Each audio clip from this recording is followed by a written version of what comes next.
Okay, so Real Talk 101 episode 218. Sorry, mas napatagal po ito. Mm, Kukuha lang tayo dito ng isa. Panoorin nyo yung unang 5 episode na na-upload for today.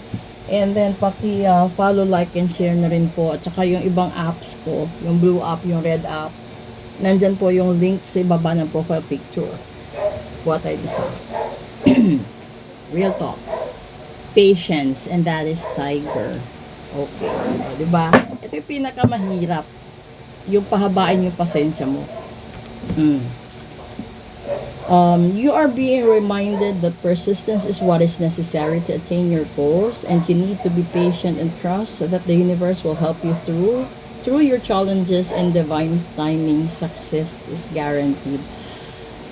Nabanggit ko real to kasi kanina, ito yung pinakamahirap. Hindi lahat ng tao mahaba pasensya. Depende sa sitwasyon, depende sa problema, depende sa kung ano yung meron sa sa plate niya ngayon.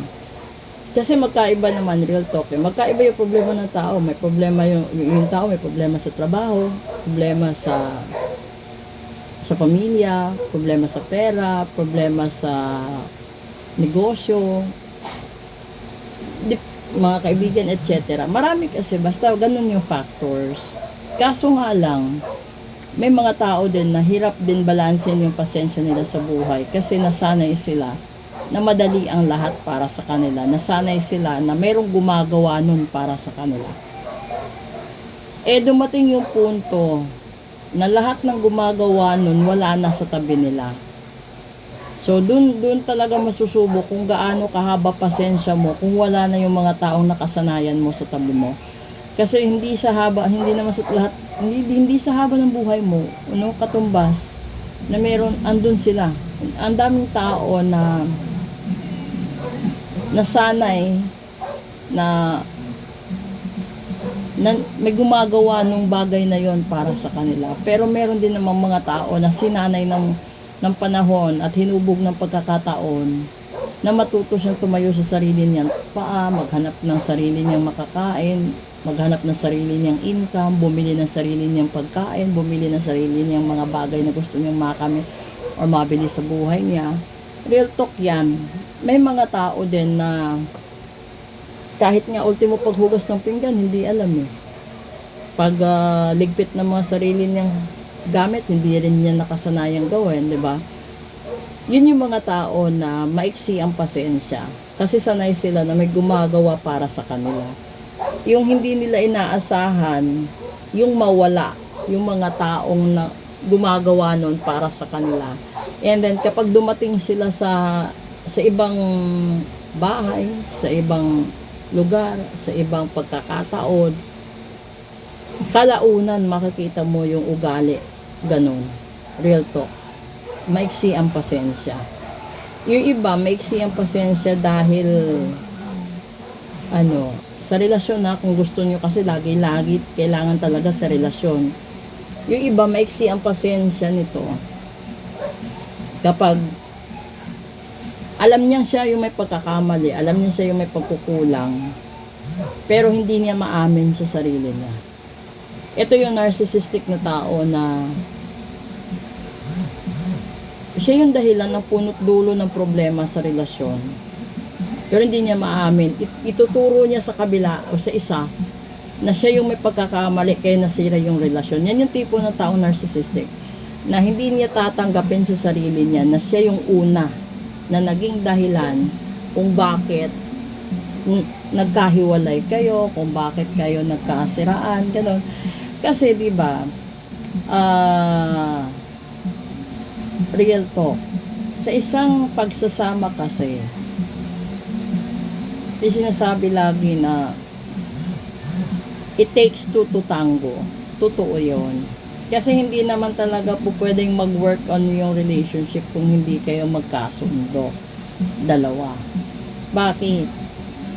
Kasi hindi rin po pwede na magkahiwalay kayo na iisa lang din yung may pagkakamali at pagkukulang. Ginusto nyo pareho magkarelasyon.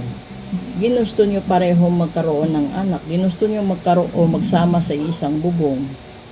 Eh pag nagkahiwalay kayo, ibig sabihin dalawa din kayo may problema. Ganon yun. Kasi, bakit? Kaya kayo nagkahiwalay kasi yung isa maiksi na pasensya, yung isa wala na talagang pasensya. Ubos na.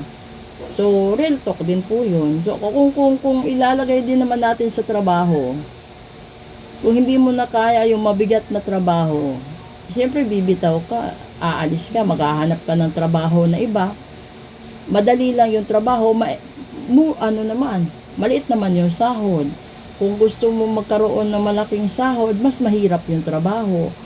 Kung gusto mo namang kumain, di ba? Parang pagkain lang din. Kung gusto mo bumili ng masasarap na pagkain, alam mong mahal eh. Wala namang masarap na hindi mahal. Ganon din sa relasyon. Kung gusto mo ng masayang relasyon, you have to invest everything. Kung gusto niyo talagang i-incline natin sa relationship ito, ang patience, i-ano natin sa relationship. Kung gusto mong maging masaya, bulaklakin yung relationship ninyo, pahabaan mo pasensya mo. Yun lang yun. Kasi, kapag hindi mo pinahabaan pasensya mo, hindi naman po pwede na yung isa lang lagi may pagkakamali. Dahil sa relationship, reflection yun. Kung anong pinapakita mo ugali sa isa, yun lang din, ibabalik niya sa iyo. Kung ano yung kagaspangan ng pag-uugali mo sa isa, yun lang din ang papalitan niya. So, ibig sabihin, kapag tumaya ka ng piso, babalikan ka lang din ng piso. Kapag tumaya ka ng 100, babalik 100. Diba? Wala naman sinabi tumaya ka ng 1,000, mananalo ka 10,000. Hindi ganun. So, ibig sabihin nun, kung ano yung itinanim mo, yun lang din yung aanihin mo, dun lalabas mo. Kung nagtanim ka ng kasamaan, kasinungalingan, kagaspangan, darating ang panahon, magkakaroon ka ng karma, ganun pa din. O, hindi ka magkakaroon ng magandang relasyon kasi lahat ng itinanim mo, negative. Wala naman yatang namunga na negative ng positive, diba? So, ititignan natin dito sa bottom. O, productivity. Yung top dito, boundaries, which is true. Kasi, kung hindi mo lalagyan ng boundary yung pagsasama ninyo, hahayaan mo na maraming tao ma-involve, hindi ka magiging successful sa relationship. Kung kung gugustuhin mo na lahat ng problema mo sa buhay, isasandal mo sa iisang tao, kasi gusto mo lang easy life lang, wala, hindi siya gaganda.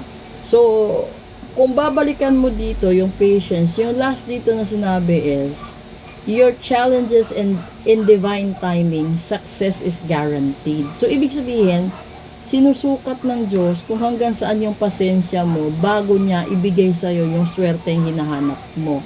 So, diba, gusto mong umani ng maraming pera, pero wala kang ginagawa, paano ka alangan naman anihin mo yung pera ng iba, diba? Kung gusto mong kumain ng masasarap na pagkain, hindi mo naman po pwedeng nakawin yung pagkain na nakadisplay sa restaurant. Kung gusto mo rin ng mga magagarang gamit, hindi mo rin po pwedeng nakawin yun sa mall. You have to pay for it.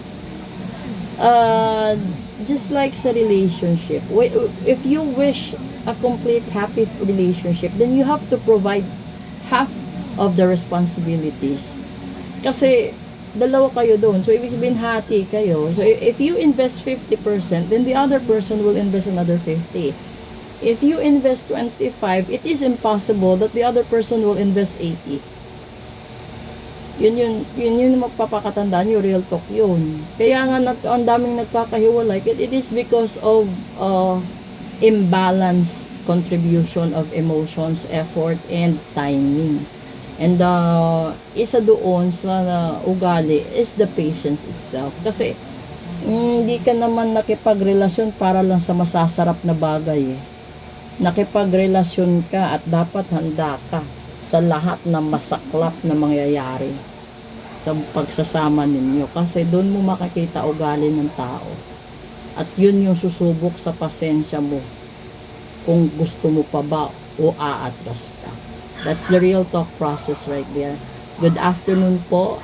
And this is your July 9th down to 15th episode of Real Talk 101. Bye-bye.